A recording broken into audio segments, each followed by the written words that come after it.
So we're installing a winch on the trailer because I'm going to go pick up our next project car here, and it does not run, so we're installing a winch. Apparently I filmed this earlier, but I lost the footage. So what we all missed basically is we installed this bracket here, and then these rollers, the winch hook, the winch on the trailer, this winch control box. Underneath the trailer, we bolted it to this.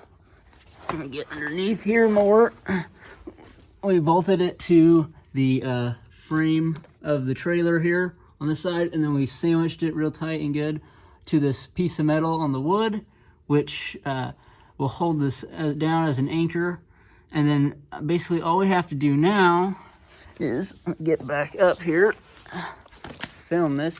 We hooked all the wires back up here on the winch. Now we're just going to be hooking this up to our disconnect switch and our battery, which I'm going to have to put some cables on, but the hardware that came with the winch wasn't long enough, so I went to Menards and got some longer hardware to mount it to the trailer. So basically, so far, this is the winch.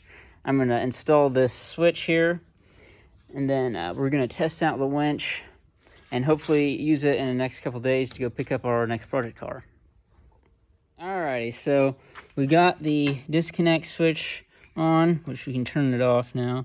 It's just 2 bolts. Got hooked up to the battery. I know my terminals aren't very great, but that's what I have at the time.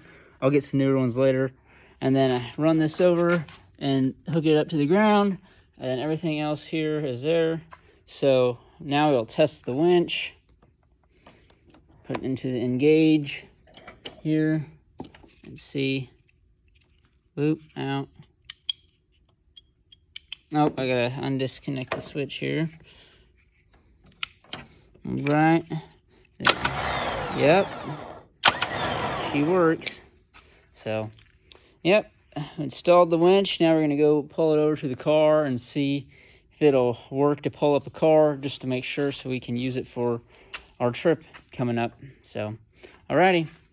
Show you in the next one.